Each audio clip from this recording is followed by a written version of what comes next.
Well, g'day everyone. It's the Two Ordinary Cops, and we are back again after Cyclone Alfred. Damo, mate, how are you?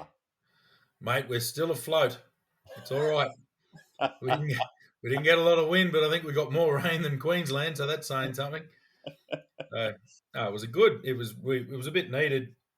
It took about 100 mils for our creek to even start rising, but I think we ended up with about 600. I think, and Dorrigo ended up with 1100 mil, and the Dorrigo Mountain is still shut from all the landslides and stuff. So no, it's been all right, mate. Yeah, it was good. I enjoyed it. There wasn't much. You couldn't do much outside. It was pouring rain. So how'd you go, mate? How was Brizzy? Well, mate, Brizzy really didn't get much at all. We got a little bit of wind, not so much on the Friday night, but on the Saturday night. Yeah, we had. I mean, it was. I wouldn't say it was strong wind. I think we lost power for about 5 hours. That was it. Our internet was a bit on and off, but so we actually played. Miriam and I played Monopoly for 5 hours under torchlight on the Saturday evening, but. No, mate. Apart from pouring rain, there was a little bit of wind, Hang but on, hang on. Who are you and what have you done with me, mate? You played Monopoly. yeah, mate. Yeah. Hey, Christchurch edition. Crotch, that's the go. Yeah. Yeah. So did you wiggle it just to make it feel at home or what? Yeah, well, Oh, it was on an uneven surface, mate, so it fitted well, in that's the pretty main well. thing. A little bit of liquefaction every now and then. They like that word. Yeah. So Maybe still too soon. I don't know. Yeah. probably always, mate. Yeah. Yeah, no, but no, it was pretty good. We had a lot of rain. I think the funniest bit is all the comments from people. I suppose they haven't really. When you've got experience like we do in, I suppose, natural disasters and or being in the police and actually being part of that team, you understand a lot of the goings on a lot more than the average person. But I think one of the funniest ones is the armchair critics. That have no experience in the game, but think their opinion matters. Oh, yes. Yeah. Well, it's funny. It's like there's a lot of volunteer organisations. If you're such an expert, get in there and fix it. Mm, Go and volunteer. Go and join the SES and go and deal with it. yeah, But yeah, I had a pretty enjoyable. It sort of rained here non-stop for 5 days. So the creeks came up. Like our creek, that's normally about 60 centimetres wide, was about probably 10 metres wide. Um, the Guy Fawkes River at Ebor was probably the biggest well, it definitely was the biggest I've ever seen it.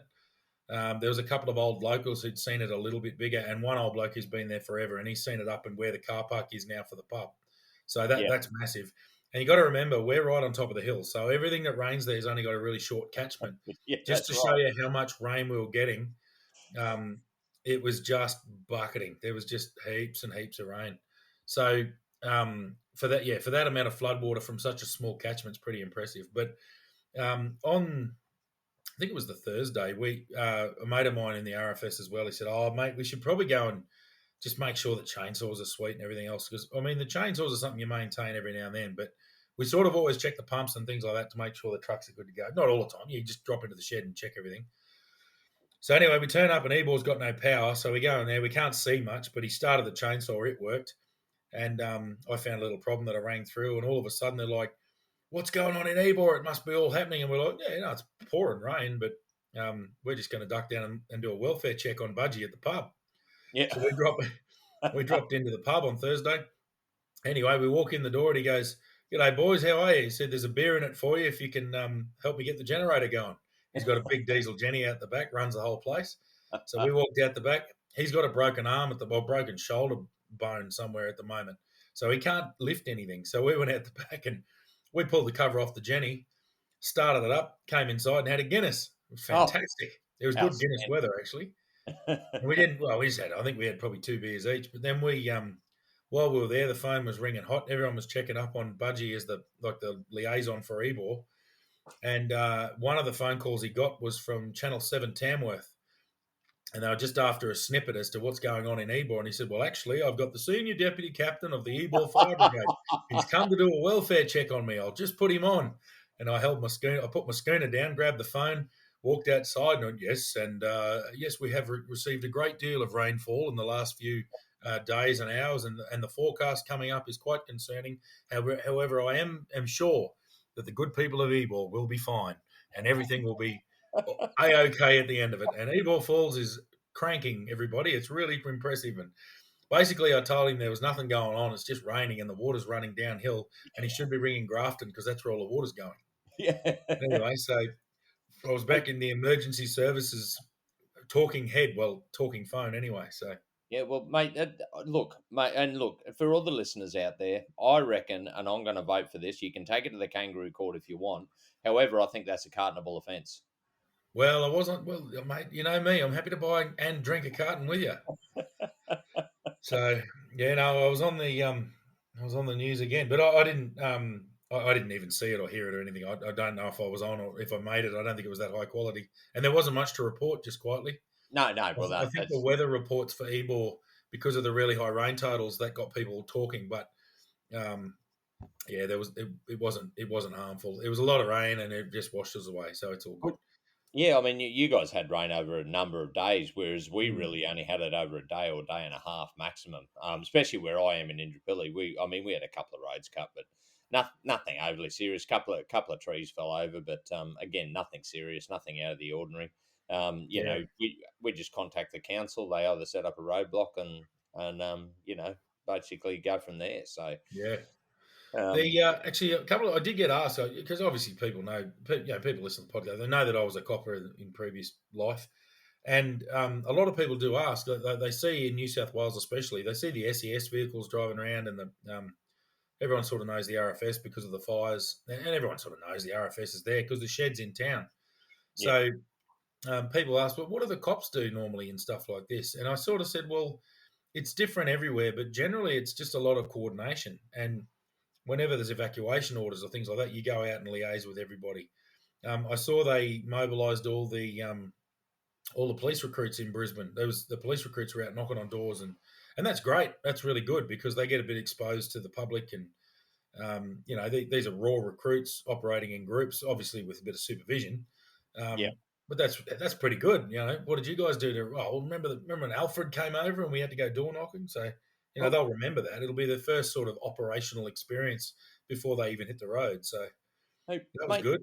you've just reminded me of something. Now, I do recall us doing something in the college where we had to go around and knock on doors. Was that for? It was for fundraising, wasn't it? For blood? No, was it blood donations or what was it? We had to go on one Saturday or the Oh, bugger if I know. Yeah, I do. We had to do something. I have no idea. I can't remember. well, do you remember what happened on the drive home? Because of course I was driving, and Di Brown, Sarge Brown. Remember, she got us to drive one of the. Well, not you. You weren't in the car, but it was No. me, Carlos, and Katie McKean, and I think it was Erin. I'm not sure who the other person was, but You're the remember we recruits. accidentally hit the red button on the police radio. Remember?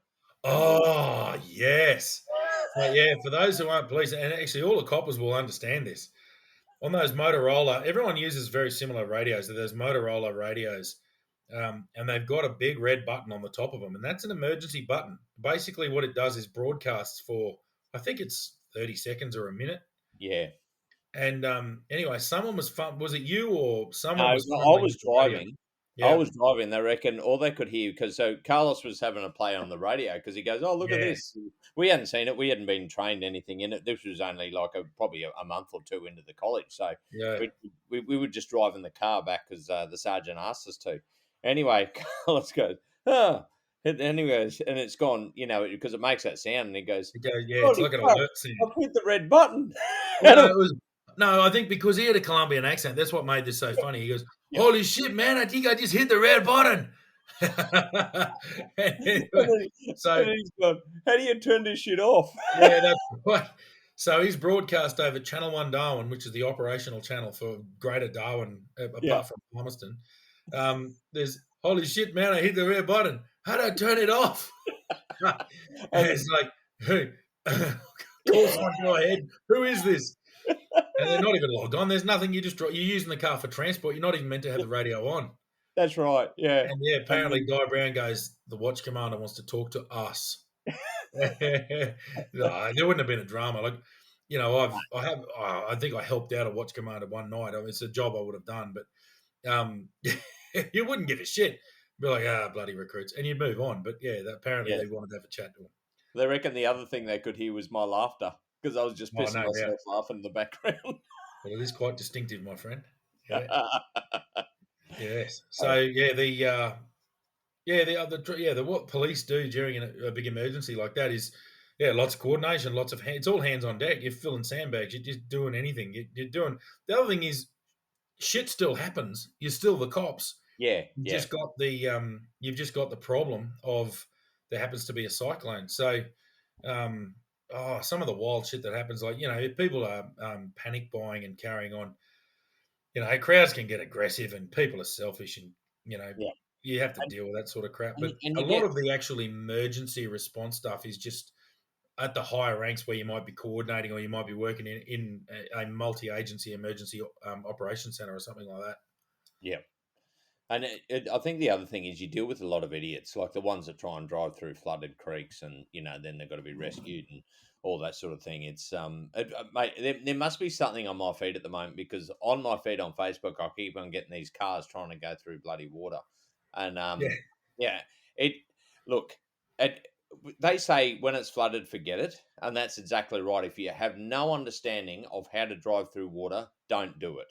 Oh, I've and seriously, mate, it scares the shit out of me because I've done it. I haven't done it as much as you. You would have done a lot more in Arnhem Land than I did, but yeah, I've yeah, done it a bit. I drove a Land Cruiser through 1.3 meters at Duck Creek, just out of Beswick. And the reason being is because there's Duck Creek and then there's the Waterhouse River, and they're about 5 kilometers apart. So there's a big area in the middle it becomes an island. Duck Creek wraps around and cuts the road there, and then the Waterhouse is like 2.5 meters over the road and pumping. You would never go through there, yeah. but Duck Creek becomes a big lagoon, so you can drive through it. The road's really well built up. It doesn't flow and it doesn't wash away, so it's just very, very deep. Yeah, We had to go in the middle. There'd been a stabbing in the middle, and the offender was still there, and we didn't have a lot of choice. I mean, we did have a choice, but we risk assessed it and we did it. Anyway, I reckon it was about a week later, the floodwater was still up, and it was only point 0.8 this time. So we thought, oh, this will be right. We went through 1.3 and it was no problem. Well, when we went through the 1.3, the water was dead still. When we went through at point 0.8, it was just ever so slightly moving. It wasn't flowing hard, but that yeah, was enough to make me very uncomfortable in that ute. And I just don't even do it. It destroys your car, for one. yeah, yeah. And secondly, there would be nothing more terrifying than your vehicle starting to move. And it doesn't take a lot of water to float a car. No, especially and especially for the two-wheel drive Hiluxes because they were dual cab. You've Oh, got a lot yeah. more, yeah. So you've got a lot more buoyancy in them. And I remember, like, I actually drove one through. I mean, I drove through them all the time. It was part of my job out bush. I've A got lot of some. those roads, they were permanently under the crossings were permanently underwater. Yeah, mate. Yeah, Yeah, yeah, yeah. Exactly. So I was going through river crossings all the time, and sometimes, like in the cruiser, I've been through it over the windscreen wipers heaps of times. yeah, bugger However, yeah. that. However, I've look in saying that, I know what these river systems are like. I know exactly what's underneath. I know how to go through them because that was my experience out there. Like it's not like I'm trying these for the first time. I like there was one I think it was the Blythe River, and it was up pretty high, and we're sitting there going, oh no, I wouldn't trust it. Anyway, I was talking to some of my Aboriginal mates out there, and they said, oh no Ben, it's easy. They said what you do is you drive 50 k's upstream and then you enter the river. You actually drive down in the river 50 Yeah. meters. So and it's like it's up over the bonnet, but the river Mm. actually pushes you down, and you just slowly edge your way across. Um, Yeah, yeah, but they do it in Falcons and Commodores, mate. I've never seen anything like it. oh, they're incredible. The They white like fella gets washed off in a bloody Land Cruiser, and yeah, the old Aboriginal bloke from out in the bush. Yeah, you fella's no good. He just float it down the river and just drive it back up like a boat. that's right. They're Oh, incredible how they get that performance out of those cars. But I will tell one actually. I was coming back from Maningrida, and it was the start of the wet, and I was up there. I had to help out with the job, and anyway, it was starting to pour down rain, and I said, "Oh, I better go because once those rivers are up, you probably can't get the cars through for about 3 months. It's yeah. it totally locks you out." So Anyway, I thought, oh geez, if I don't go now, I'll get stuck. And it was just after dark, and I got down to the Cadell River. This one was, and anyway, the Indigenous folk, mate, they weren't game to go through this river. It was getting pretty high anyway. I'm going, I'm going to have to do it. So, and I knew there's a big rock, so you've actually got to drive around a rock in the middle of it, and this river would have been 50 meters across. But it's Yeah, not overly deep. Like, it was up over the windscreen wipers. I remember going in, and of course, as soon as I went in and the headlights went underwater, it's completely dark. So it's pitch black. So yeah, you can skip I'm that, actually, mate. I'm just driving from my memory. Anyway, I reckon that, like, I got through it fine. I mean, I knew the system, and I knew where to drive. But it was, I think the funniest bit was the locals kind of look at me going, "That white man's crazy." Yeah. Yeah, no, well, there was another mate of ours. We'd have to mention his name. He was heading back out that way, and I don't think it was wet season. I think there'd been a bit of a storm, I, and he ended up downstream. yeah, that was out at that was out towards Kalkaringi. No, no, no, no, no, no. This one's towards Owen Pelly, heading back to Owen Pelly. The one He was with in a cruiser. the cruiser on the side. Yeah, oh, it happens more than once. That This was the particular, Dashwood. That was coming. I think they were coming back from what's that community out there after Top Springs? oh, Pigeonhole, Yeah, or yeah, yeah, Yarrowland or Pigeonhole, yeah. yeah. Pigeonhole. That was that one. He was coming back from Oh, I there. thought it was Arnhem. Yeah, No, but no, or wherever it was, doesn't matter. But yeah, mm, what happened was he ended up in the river, and he said it was it was downstream, and he said you're middle of nowhere, there's no help coming. He was by himself.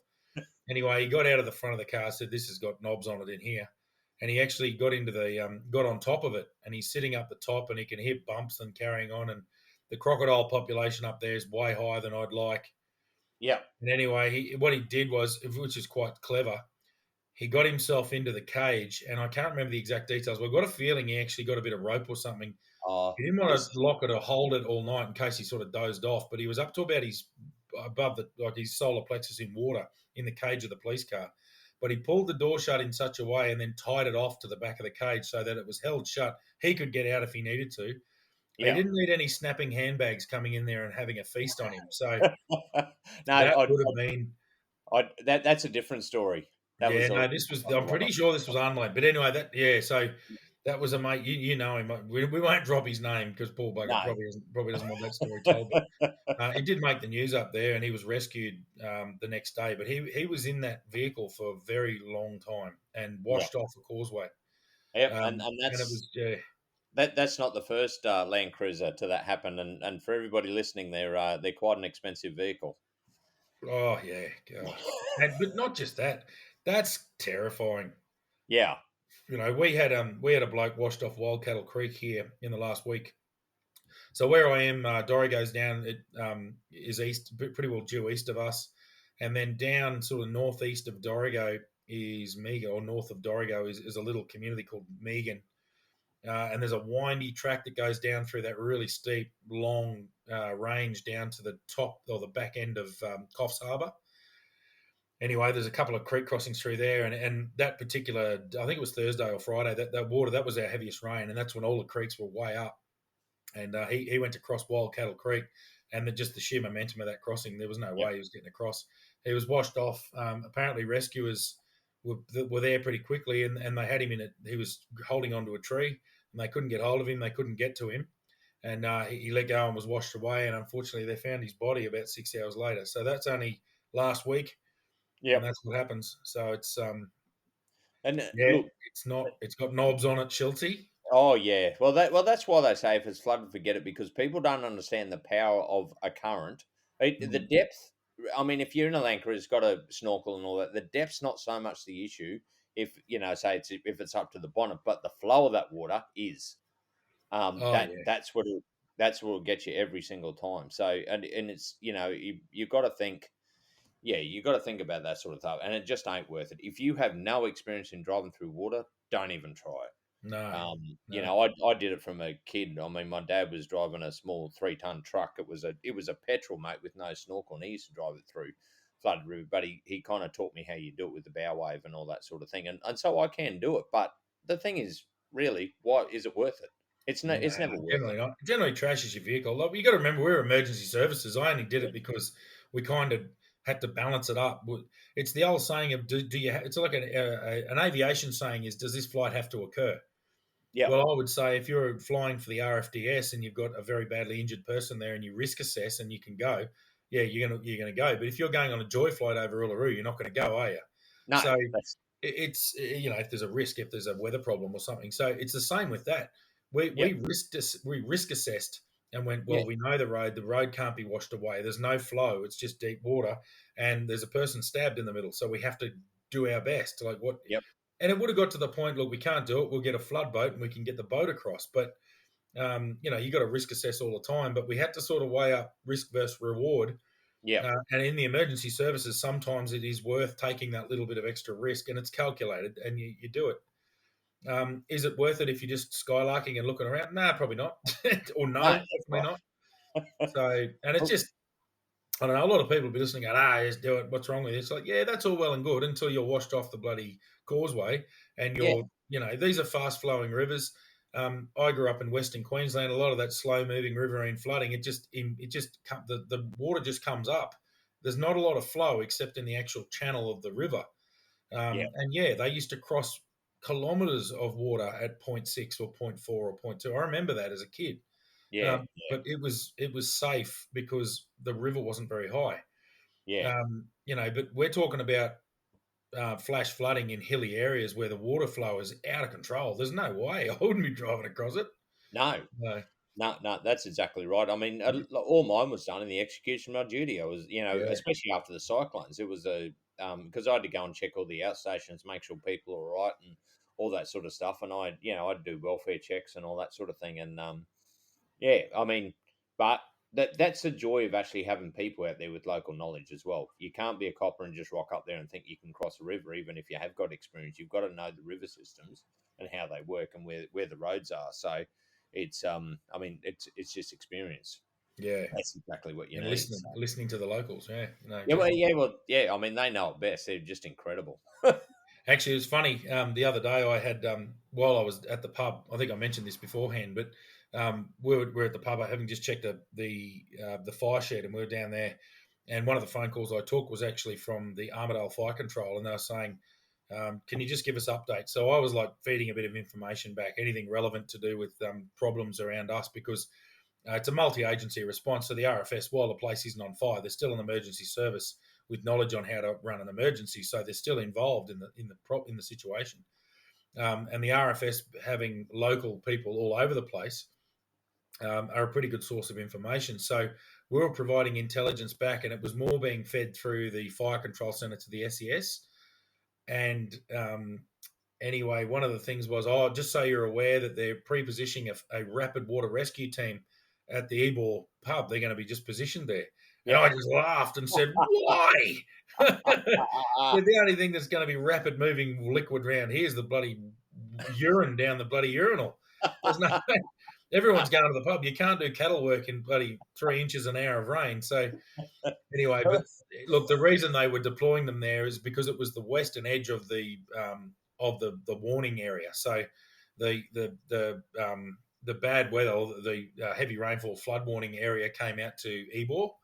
So what they did was they put them there so that they can go east or west or south or wherever they need to go.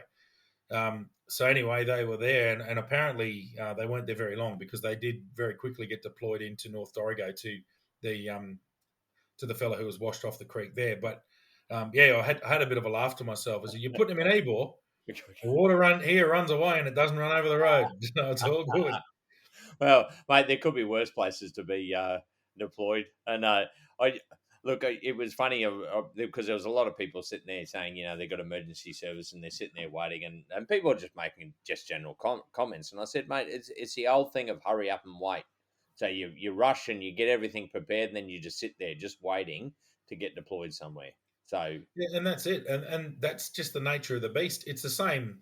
The hurry up and wait, that's a military term that it goes is, back, yeah, oh God, decades. So hurry up and wait means you need to be ready to go. You need to be able to deploy at the drop of a hat. But the thing is, the deployment call hasn't come yet, so you're sitting there. So people say, "Oh, SES, they're just sitting around doing nothing." No, they're not. They're ready to roll. They're prepped and ready. And then when shit hits the fan, if it hits the fan, they're just going to fly out and they're good to go. That's right. And God bless the storm carrots. They do love their lights and sirens. I'll give them that. Yeah, yeah, for any copper, mate, we used to try and turn them off as much as possible because they just get so bloody annoying. Oh yeah, and the RFS trucks, the siren's so bloody loud you can't run it anyway. And I don't know. There's not too many traffic lights around my area, so I just don't see the need. No, But that's yeah, right. God bless them. Hey, look, I love the SES. They're fantastic. They get in there. They're motivated, community-minded people, but they love their lights and sirens. Yeah, mate, you give anybody that hasn't been in that, I suppose, emergency roles like we have, or front line, yeah, they do like their flashing lights, that's for sure. Yeah. Yeah, for us, I remember the siren, geez, and I can tell you for anybody that hasn't experienced, it's bloody loud, Well, the and bush it is sirens were. They were annoying. like big Yeah, foghorns. Yeah. yeah, yeah, that's right. So, yeah, you Yeah. try and turn them off whenever you only use them when absolutely necessary. I can guarantee that. Oh, definitely. Yeah. Yeah, no, the old Cyclone Alfred. One thing that happened as well was it went over. I spoke to my brother and he sent some photos through of his place. He lives on the northwestern side of Toowoomba, and he's up on a bit of a ridge. So I was a little bit surprised to see the pretty high wind speeds at Toowoomba. Yep. So they had gusts out and fairly sustained wind above 80 k's an hour. I think it peaked at 98 kilometres an hour. Was one reading that I saw. Um, and anyway, he's been talking. He's got an I think it's a half acre or an acre block, and he's been saying how he's got to get rid of these frangipani trees that sit on top of his septic tank out the back because the roots are starting to affect it. Well, good old Alf took care of that. Those trees are gone, and he had a fence panel blow over on his. Nothing major, no major dramas, but lots and lots of rain. And he said the wind just howled all night. So he said he couldn't really sleep because he said it was very loud, and he's thinking, oh, geez, maybe there is something to this wind because I don't think Toowoomba expected to get the wind impact that they got. No, They were no. expecting a deluge of rain, but I don't think they quite expected the amount of wind. So I know there was a bit of damage done in Toowoomba, but I think that the takeaway from it was that the preparation was spectacular. I Yeah. reckon the bit of a hats off to the combined government efforts, and I'm more than happy to slander governments. Oh, yeah, yeah, But credit where credit's due. I think Crucifoli, he was impressive. I thought he was good. He's yeah. out there, and I don't. He was calm the whole time too, which is really good. I don't think he didn't exaggerate the whole time. His little go to saying was, "We'll get through it." And I was like, "Yeah, well, yep." And there would have Yep. been a lot of people, especially in Brisbane in the southeast corner of Queensland. You don't experience cyclones. You get a No. lot of storms, or you do. I mean, but they're very, they're spaced out. I think the last big one was, I think they were saying in the early '90s, one came through, and then before that it was 74. So it's been a long time since a cyclone, actually a rated cyclone, came through there. So people in the north of Australia are very used to cyclones, and they're used to cyclone warnings every year. Yep.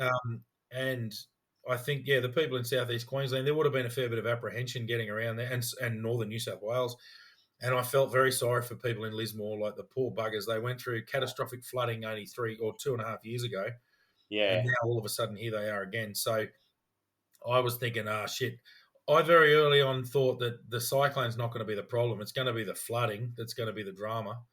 And there's been quite a bit of damage to the beach, but I think in the scheme of things, it wasn't as bad as it could have been. So No, no, definitely not, mate. And you look, you're exactly right. They did handle it very well. There was early on when they were trying to predict when it came in, and I did make the comment. There was a couple of knee jerk reactions, not so much from the government itself, but when they closed down the dump, the rubbish getting picked up, which caused because it took an extra 3 days to get here. So we had to actually, like, Pete's shop had to store rubbish for yeah, a couple of extra days. And look, that to me, that was a knee jerk reaction. You probably could have held off a lot more on that, but what's done is done. Mate, I'll tell you what though, they got to it pretty quickly afterwards, and I know we had so much there, so they got a massive skip bin at the back of Pete's shop there. Anyway, yeah. And look, we could Monday morning quarterback the hell out of it because the exactly. fact is, you don't know what's happening. No one knew what was going to happen, but no one No, knew what time it was going to come across or but, anything like that. but It was all up in the air, and I think that's always going to be the case. You do your absolute best, and it's never going to be perfect. No one will ever get that perfectly correct. no. It's the old damned if you do, damned if you don't. So, Hey, but I mate, you think cut on off a my whole whole, story. hey, oh, that's right. And it gives nothing to whinge about in the pub, No, mate. I got You a got to get. story for you. Oh, do you? Oh, there you go. Sorry, I couldn't hear you then. Go Yeah. again. So I was just saying that they got onto it pretty quickly afterwards, and the guy came up and we said, "Oh, can we once you empty it, can we just fill it up again? These are massive, like big industrial bins." Anyway, he goes, "Yeah, yeah, sure, not a problem." So so he dumped it in, and then we filled it right up again, and then he dumped it in again, and we gave him a couple of beers for his trouble. So it's probably not allowed. So we're not going to mention exactly where it happened because I'm sure there's some. Is something stopping getting gift or benefit or something from taking an Oh, extra that's load of dead set rubbish away? un-Australian to not give a Garbo bloody give an old good old Garbo a couple of beers for going the extra mile. That's just bloody un-Australian. No, good on you. That's good. That's a good story. I like that story, Schultzy. That is it. Yes, exactly. Yeah. So Yeah. no.